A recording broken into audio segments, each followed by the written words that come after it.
सबसे पहले आप सभी लोगों को मेरी ओर से झारखंडी जोहार जोहार जोहार। धन्यवाद। आज यहां राबोरन संताड़ होपन को गो बाबा बोया मिश्रा मजियाड़ाम गुड़ित नाके आपे को अडी सरहाव। आज असम के इस तिनसुखिया डिस्ट्रिक्ट के इस मैदान में ऑल असम आदिवासी स्टूडेंट एसोसिएशन की तरफ से आयोजित इस महासभा में हमारे साथ आए हुए हमारे सहयोगी मंत्री, सांसद, विधायकगण, यहाँ आशा के रिजन जी, देवेन जी और अन्य सभी एसोसिएशन के सभी हमारे सम्मानित सदस्यगण, आप सभी लोगों का मैं बहुत बहुत शुक्रिया, आभार प्रकट करता हूं। और विशेषकर आप यहाँ जो सामने बैठे असम के विभिन्न कोने से आए हुए हमारे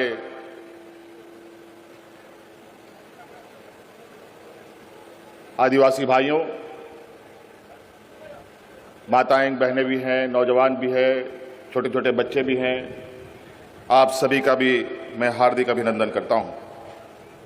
और विशेषकर मैं आपके बीच एक फायर ब्रांड नेता जो आपके अगुवा रहे प्रदीप नाग जी को श्रद्धांजलि अर्पित करता हूं। और चूंकि असम की कुछ खबरों को भी मैं समय पर देखता हूं, कुछ घटनाएं कहीं ना कहीं हमारे बीच में या हमारे दिल के अंदर कई संवेदनाएं जगा के जाता है। आपके असम के ही जुबिन गर्ग की अचानक मौत, जो पूरे देश के लिए कहा जाए एक बड़ा शून्य छोड़ करके चले गए, उनको भी मेरी ओर से श्रद्धांजलि अर्पित करता हूं। और मैं अपनी बातें शुरू करता हूं। यहां विशेष रूप से आए हुए आप सभी जो बरसों से 100-150 साल से रह रहे हमारे झारखंड के मूलवासियों,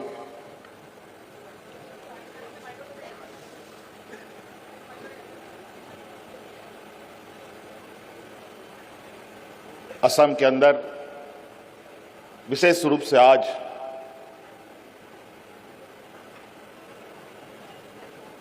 आप सबके तकलीफों को, आप सबके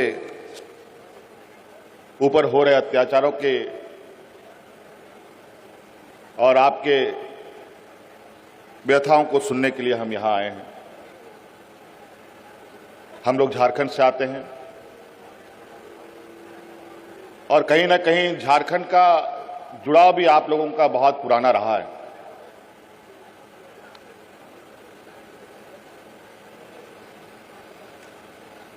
झारखंड एक ऐसा प्रदेश है जहां भारत देश का लोग सपना भी नहीं देखता था आजादी का। उस समय से हमारे पूर्वज अंग्रेजों के साथ संघर्ष करते थे।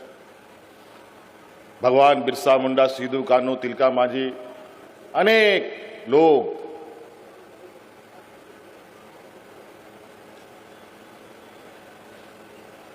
हमारे पीढ़ियों को बचाने के लिए, हमारे जल जंगल जमीन को बचाने के लिए अपना बलिदान दिया। आखिर ऐसा क्यों? हमसे ज्यादा बुद्धि वाला लोग, पैसा वाला लोग, अमीर, ज्ञानी, सामाजिक रूप से मजबूत लोग भी हैं, वो लोग क्यों नहीं लड़े? क्यों ही आदिवासी सबसे पहले अंग्रेजों के साथ लोहा लिया? आप इससे अंदाजा लगा सकते हैं कि हम उस समाज के लोग हैं जहां हम अपनी हक अधिकार की लड़ाई के लिए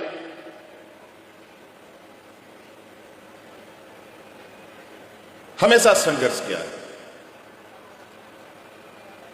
आदिवासी, दलित, पिछड़ा, ये ऐसे शब्द हैं जो समाज के सबसे कमजोर और सबसे निचले पायदान में रहने वाले लोगों का। ऐसे क्या परिस्थिति आ गई जो यहां का मूल वासिंदा आज अलग अलग कोने में बिखर कर कई जगहों पर हास्य की स्थिति पर है।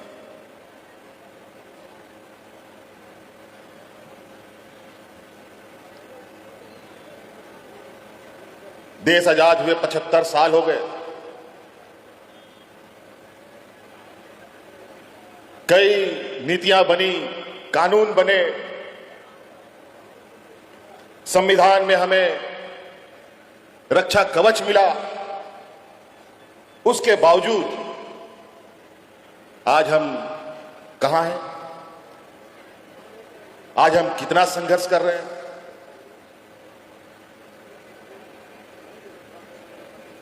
ये आप बहुत बेहतर तरीके से जानते हैं। और इसी संघर्ष के बीच में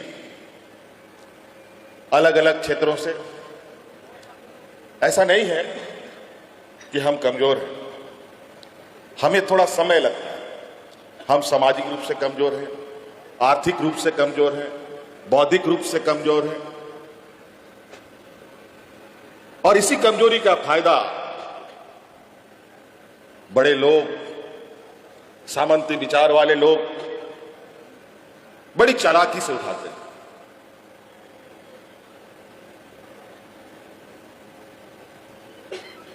आदरणीय दिसोमगुरु शिबू सोरेन जी आज हमारे बीच में नहीं है। जब उन्होंने अलग राज्य की परिकल्पना की तो बाजार का लोग हंसता था कि आदिवासी लोग राज बनाएगा, ये लोग तो हड़िया दारू पी करके पेड़ के नीचे पड़ा रहे। आज सच्चाई पूरे देश के सामने है। 2000 ईस्वी में अलग राज बन गया। ये बात सही है। उस समय यही नारा लगता था झारखंड में, कैसे लेंगे झारखंड, लड़के लेंगे झारखंड। आदो बाबन बतावा झारखंड बुदबन हथावा। ना मोबाइल, ना गाड़ी, ना मोटर, उसके बावजूद झारखंड के लोग झारखंड के लिए, झारखंड के जल जंगल जमीन के लिए चींटियों की तरह एकजुट हो जाते थे। राज अलग हुआ तो फिर मजाक का पात्र बना आदिवासी समाज। अरे चलो राज तो बन गया, लेकिन राज पर तो राज हम ही लोग कर सकता है, ये आदिवासी लोग थोड़ी कर सकता है। और हुआ भी वही। हम लोगों को तो राज लेना था। हमारे अग्रणी नेताओं ने सोचा कि राज अलग होगा, झारखंड के आदिवासियों का, वहां के मूल वासियों का विकास होगा। राज अलग करने में कौन कितना दिनों तक भूखा रह सकता है, आंदोलन कर सकता है, पुलिस का लाठी खा सकता है, उसकी जरूरत थी।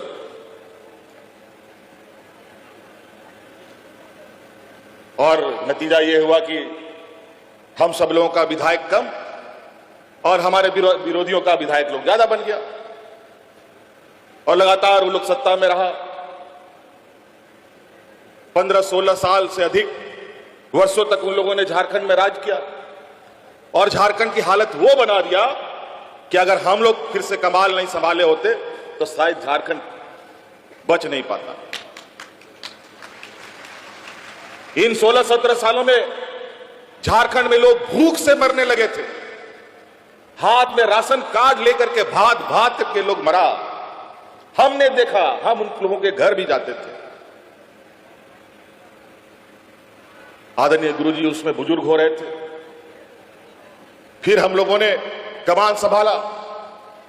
नहीं, ऐसा नहीं हो सकता। इतना हमारा पूर्वजों का जो बलिदान है, जो उनका खून बहा है, इतने महिलाओं का मांग का सिंदूर उजड़ा है, इतना नौजवान अनाथ हो गया है, इनका बलिदान को ऐसे नहीं जाने दिया जाएगा। हम लोगों ने कमर कसा, पूरे राज्य में संघर्ष यात्रा निकाली। एक एक गांव, एक एक घर, टोला मोहल्ला तक हम लोग गए, लोगों को जगाने के लिए कि राज्य को बचाना है। कुछ दूर तक आवाज पहुंची और बहुत मजबूत नहीं, थोड़ा कमजोर ही सही, सत्ता हम लोग के हाथ में आई। उसके बाद फिर हम लोगों ने जो 5 साल के अंदर जो वहां के आदिवासी, वहां के मूलवासी, जिनके पास, जो लोग कभी ना शहर देखा, ना ब्लॉक देखा, ना डीसी, एसपी, सीओ, किसी को नहीं जानता, ऐसे लोगों तक हम लोग की आवाज जाने लगी, हमारी योजनाएं जाने लगी। और अंतोगत्वा 2019 की चुनाव में जब हमारे विपक्ष प्रचंड ताकत के साथ राज पे राज जीते जा रहे थे, राज के नेताओं को डरा धमका करके ईडी सीबीआई करके जेल में ठूसा जा रहा था, हमारा भी बारी आ गया। हमारे राज में भी उन लोग धमक पड़े। पूरे कार्यकाल एन केन प्रकारेण सरकार गिराव अभियान चला, लेकिन हम लोगों ने भी मजबूती से मोर्चा संभाल रखा था। कई बार कोशिश हुई, जब जब उन लोगों ने कोशिश किया उनको मुंह की खाने पड़ी। और आज 2019 में वही झारखंड की जनता ने इतना बहुमत दिया कि आज तक उतना बहुमत के साथ कोई भी सत्ता में नहीं आया, क्योंकि उनको पता है कि उनका दुख दर्द अगर कोई समझ सकता है तो हमारा ये समाज, जब बीच का ही आदमी समझ सकता है,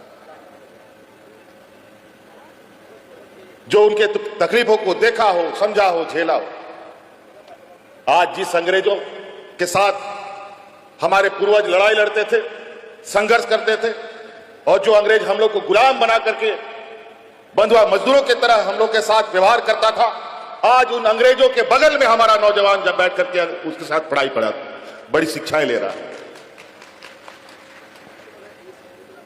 कभी ऐसा भी था और आज भी ये दंश है। हम अपने ही देश के अंदर ज्यादा जुल्म देखते हैं। आज भारत देश में हम लोग हैं, लेकिन ये असम में, असम की स्थिति देखिए। भारत देश में रहते हुए हमारे यहां के आदिवासी अपना हक, अधिकार, अपना मान्यता के लिए संघर्ष कर रहे हैं।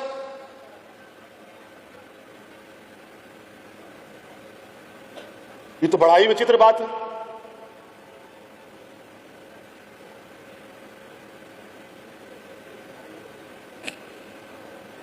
ये ऐसी विडंबना, शायद बड़ा ही दुर्भाग्य है कि आज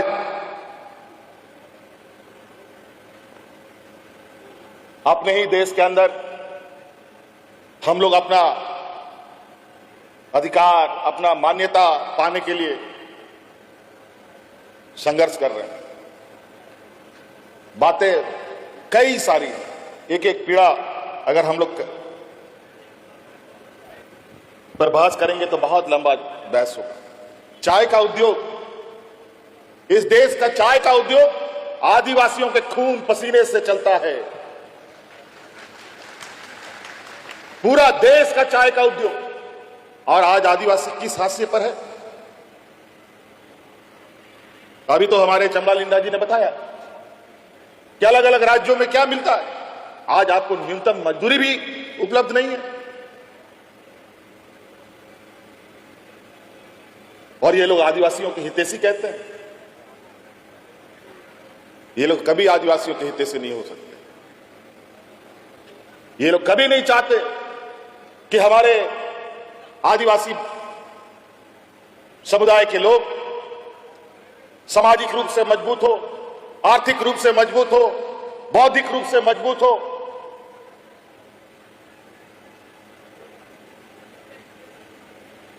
अगर हम बौद्धिक रूप से, आर्थिक रूप से मजबूत होने लग गए तो हम अपनी हक अधिकार की बात करेंगे, हम अपने जल जंगल जमीन की बात करेंगे, हम उनसे बहस करेंगे। हम बहस ना कर पाए, इसीलिए अलग अलग तरीके से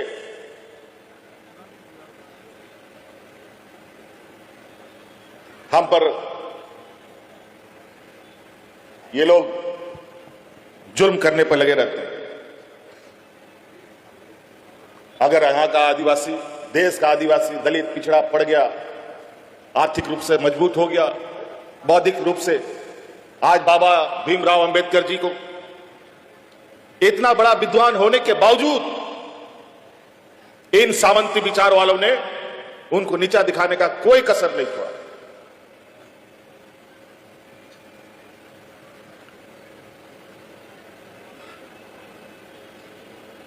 अगर आज हम लोग का समाज मजबूत होगा तो उसके घर में बर्तन कौन मांजेगा, उसका गाड़ी का ड्राइवर कौन बनेगा, घर में माली कौन करेगा।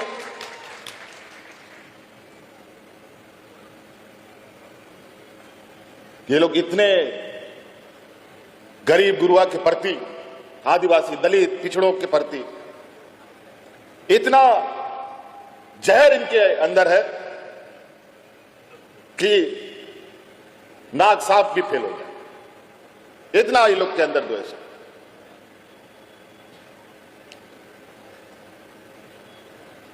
और अपनी राजनीतिक लक्ष्य को साधने के लिए पूरे देश के अंदर एक ऐसा माहौल खड़ा कर रखा है, सबको एक दूसरे से लड़ाकर। और अभी तो चुनाव है, अभी बंगला और मुसलमानों के पीछे पड़ा।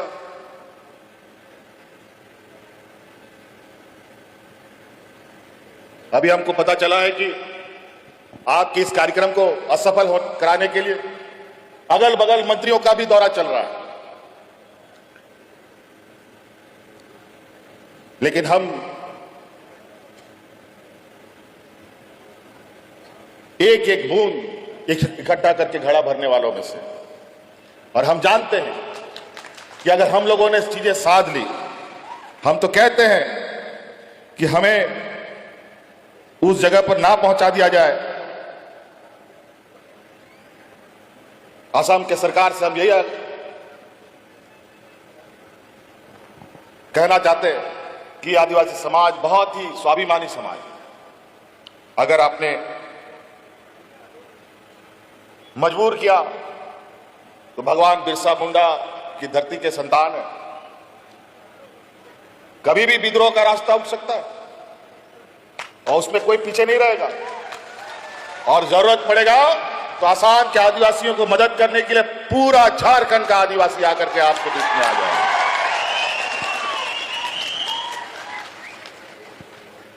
कई सारी चीजें हैं जो आज आपको लेकर कहीं ना कहीं जो बरसों से हो आ रही यहां पर व्यवस्था, और चूंकि आज के दिन में जिन लोगों का देश और राज्य में सत्ता है, ये लोग राजनीतिक आदमी लोग नहीं है, ये लोग सामाजिक लोग नहीं है, ये लोग व्यापारी है, व्यापारी।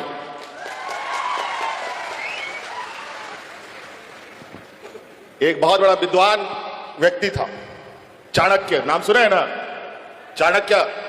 चाणक्य कहते थे कि जिस देश का राजा व्यापारी, उस देश का प्रजा भिखारी बने। आज देश की अर्थव्यवस्था का जो हालत है, आज रुपया उल्टा पैर खड़ा है, सर के बल खड़ा है। देश दुनिया में हम लोग का रुपया का वैल्यू इतना घट गया, अभी सिर्फ गुब्बारा के जैसा हवा भरा हुआ है देश के अंदर। नहीं तो हम लोगों की भी देश की स्थिति बहुत अच्छी नहीं है।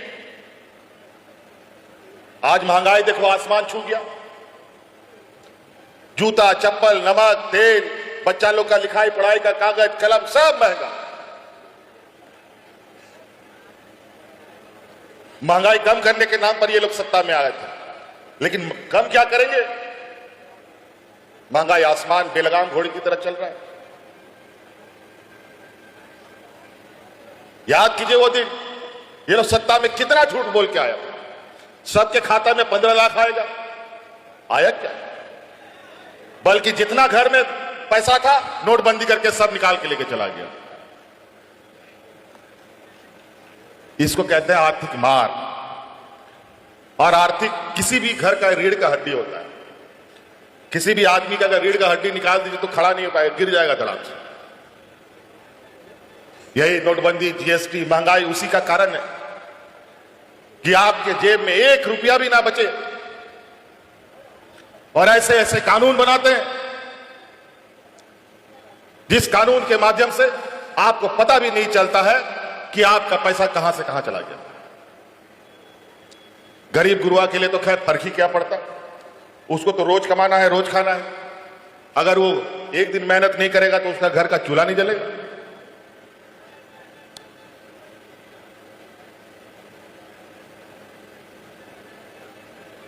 तो इसलिए साथी, चबरा जी ने बहुत संक्षिप्त में बहुत बड़ी बड़ी बातें कही। हम लोगों का एकजुटता ही हमारी ताकत है और इस देश का भी ताकत यही था। अलग अलग समाज, अलग अलग रंग भेद का लोग इस देश में रहता, हिंदू, मुस्लिम, सिख, ईसाई, सब लोग एक साथ रहता था। और यही ताकत के बदौलत भारत देश एक अलग पहचान रखता था। दुनिया इस ताकत का लोहा मानता था। लेकिन आज वर्तमान व्यापारियों ने हिंदू, मुस्लिम, सिख, ईसाई सबको अलग अलग कर रखा। जात धर्म का लड़ाई तो उसका पेटेंट फार्मूला है। आज के दिन में घर भाई भाई में लड़वाता है। आदिवासी को आदिवासी से लड़वाएगा, हिंदू को हिंदू से लड़वाएगा। अभी यूपीएससी वाला घटना आप सुन रहे होंगे सोशल मीडिया में।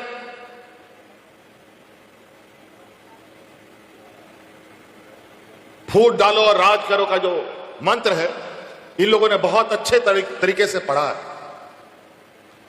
और इस मंत्र का काट एक ही है कि हमें एकजुट रहना होगा। कोई उपाय नहीं है और एक ही रास्ता चलना होगा। दुनिया भर लोग आएंगे रास्ता दिखाने के लिए। दुनिया भर का मंच सजेगा, दुनिया भर का नेता आएगा। कई लोग आपको बहुत लच्छेदार भाषण सुनाएंगे। हम लोग लच्छेदार भाषण वाले लोग नहीं हैं। हम लोग ऐसे लोगों के सिपाही हैं और ऐसे राह दिखाने वाले लोगों के सिपाही हैं जिस राह का मंजिल है, ठहराव है और सुरक्षा है। नहीं तो कई ऐसे राह दिखाने वाले लोग मिलेंगे जिसका कोई मंजिल नहीं, कोई सुरक्षा नहीं। कहां आप गुम हो जाइएगा पता नहीं।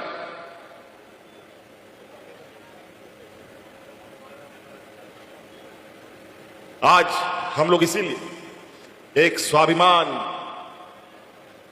और एक गर्व का इतिहास हमारा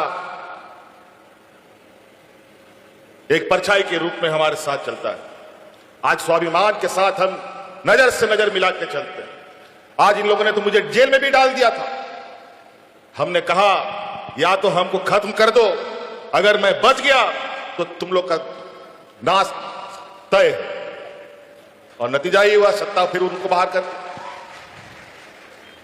और आज आपका ये नौजवान भाई, बेटा, दोस्त, जो भी आप कह लें, दुनिया का इतिहास है, पहली बार दुनिया का सबसे बड़ा वैश्विक मंच वर्ल्ड इकोनॉमिक फोरम जो स्विट्जरलैंड में हुआ, ये दुनिया का इतिहास में पहली बार एक नौजवान आदिवासी ने वहां अपना प्रतिनिधित्व किया। और उसमें भी कई रोड़े लगाने का प्रयास हुआ था। तो हमने कहा कोई बात नहीं, कितना रोड़े लगाओगे वो भी हम देखेंगे, आज नहीं कल सफलता तो मिलेगी ही मिलेगी। कई रोड़े लगे, कई पिछला हमको 5 साल तक तो देश से निकलने का कानूनी मनाही था।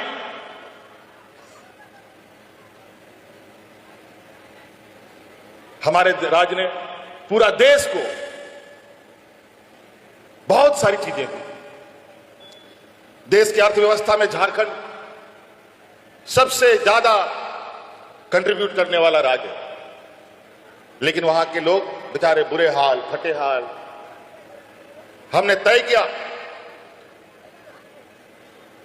इस राज्य ने बहुत कुछ दिया है, अब इस राज्य को देने की जरूरत है।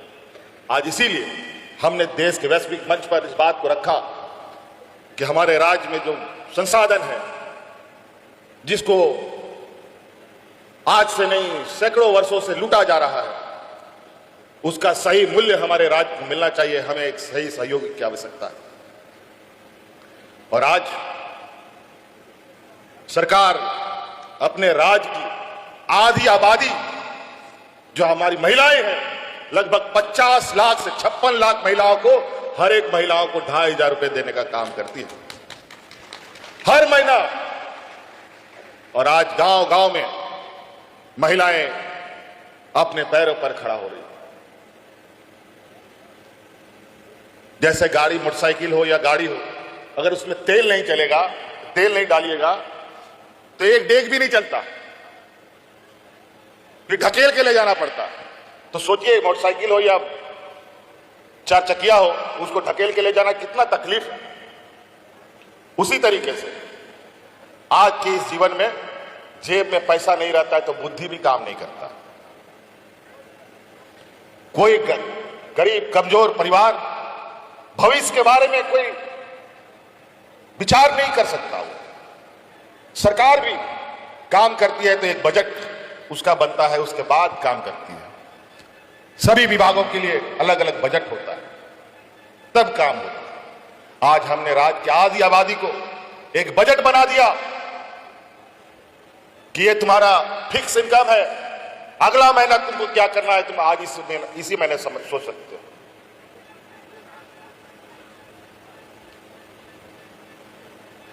और आज हमारे इस योजना का कॉपी करके अलग अलग राज्यों में झूठा आश्वासन देकर के चुनाव जीतने का काम हमारे विपक्ष और भाजपा के लोग करते हैं। और कहीं कहीं तो चुनाव के लिए, ठीक चुनाव के पहले कुछ पैसे महिलाओं को दी जाती है और जैसे चुनाव जीता जाता है तो योजना भी बंद। यह भी बेवकूफी होता है।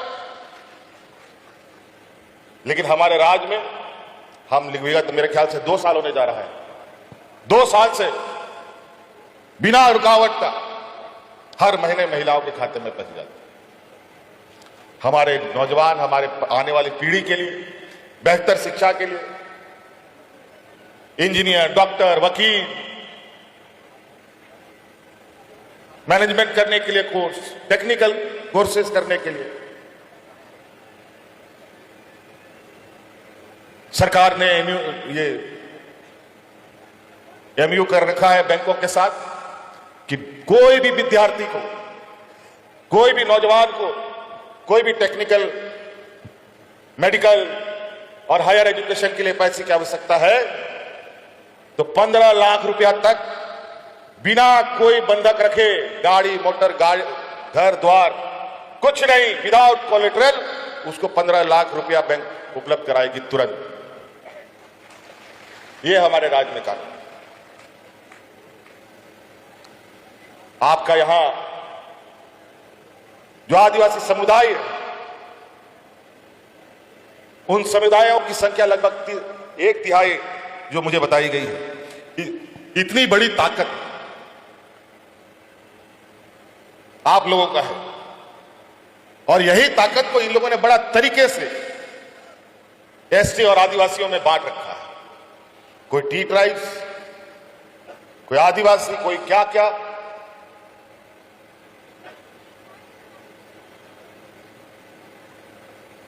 तो ये लोग, जो मैंने पहले कहा फूट डालो राज करो का फॉर्मूला बहुत अच्छे तरीके से पढ़ लिख के आए। आप ही के बीच में से लोगों को आपके विरोध में खड़ा कर देगा पैसा देके, क्योंकि पैसा जो ना कराए। पैसा एक ऐसा चीज है जो अच्छे अच्छे लोगों का मस्तिष्क हिला देता है, एजेंट बनाएगा लोगों को और हमारे समाज के बीच में लोगों को बिखेरने का काम करेगा। आज हमें मौका मिला आपके बीच में आने का और हम कोशिश करेंगे जो आप लोगों की व्यथा है, जो आप लोगों की तकलीफ है, इस तकलीफ को खत्म करने के लिए थोड़ा जद्दोजहद करने की आवश्यकता है। और ऐसा नहीं है किसी समस्या का समाधान ना हो। हमने तो अपने पूर्वजों से, अपने पिताजी से यही सीखा, अगर आपने कोई भी कार्य ईमानदारी से करना प्रारंभ किया वो काम निश्चित होता है। यहां तो कई उदाहरण है, लोग, अकेला व्यक्ति पहाड़ काट करके रास्ता बनाता है, अकेला व्यक्ति पत्थर तोड़ करके पानी निकालता है, कई देश में उदाहरण है। तो हम इतने बड़े समूह होकर के अपने हक अधिकार की लड़ाई कि को मंजिल तक नहीं पहुंचा पाएंगे, ऐसा कैसे हो सकता है? इसके लिए थोड़ा हमें काम करना पड़ेगा और सभी लोगों को और सभी लोगों तक पहुंचकर कैसे अपनी परिस्थिति को बदलें, इस पर हमको आगे बढ़ना पड़ेगा। आज इसलिए चमड़ा जी ने बहुत सटीक बात कही, इसी मूल मंत्र के साथ हम लोग आगे बढ़ें। और मुझे लगता है कि अभी तो आपके यहां चुनाव भी है, आगे विधानसभा चुनाव है, कब उसका बिगुल फूंक जाएगा हमको तो नहीं पता है, ना आपको पता है, लेकिन जो सत्ता में बैठा है ना उसको पता है किस दिन बिगुल फूंकने वाला है। क्योंकि आज देश का सारा संवैधानिक संस्था इनके जेब में, इलेक्शन कमीशन से लेकर के ईडी, सीबीआई, सब इनके जेब में। कई चुनावों को तो देखा आप लोगों ने किस तरीके से ये वोट चोरी करने का काम करते हैं।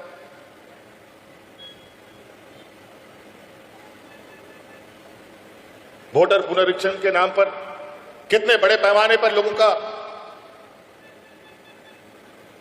वोट का अधिकार छीन लेता है। और बड़ी चालाकी से इनको पता है ये चोरी नहीं, ये डकैती कर रहे हैं। और आने वाला समय में समय का परिवर्तन होता है, आने वाला समय में परिवर्तन हुआ तो जो पदाधिकारी उस समय रहा होगा उन पदाधिकारियों को जेल में जाने से कोई नहीं बचा सकता। और इसीलिए ये कानून बनाते हैं कि इन पदाधिकारियों को सजा ना हो। बड़ा विचित्र स्थिति है। आज गरीब गुरबा लोगों के लिए आने वाला समय बहुत अच्छा नहीं है। आज ट्रेन का भाड़ा, बस का भाड़ा, खाने पीने का सामान, पढ़ाई लिखाई का सामान, पहनने का सामान, सारा चीज महंगा हो। कैसे गरीब लोग जिएगा? कहीं ना कहीं बड़े पैमाने पे अलग अलग कोने से हमें तैयार होना पड़ेगा और ऐसे लोगों को राजनीतिक रूप से जवाब देना पड़ेगा। इस लोकतंत्र का ये चुनाव ही एक ऐसा माध्यम है जो 5 साल में एक बार मौका मिलता है आपको सही सवाल और जवाब समझने जानने के लिए। फिर नहीं तो 5 साल तक आप रोते रहिएगा, कोई आंसू पूछने नहीं आएगा। संविधान ने हर 5 साल में ये एक अधिकार हर एक गरीब, गुरबा, अमीर सबको दिया। और एक एक वोट इतना महत्वपूर्ण होता है कि एक वोट से आदमी कुर्सी में भी बैठ जाता है, एक वोट नहीं आने से कुर्सी से हट भी जाता है, हार भी जाता है। इसीलिए ये ताकत हम लोग का अचूक ताकत है। अगर हम लोगों ने इस ताकत को एक गठरी बना करके एक साथ रख लिया तो देश का कोई भी ताकत आ जाए उस गठरी को तोड़ना असंभव हो जाता है।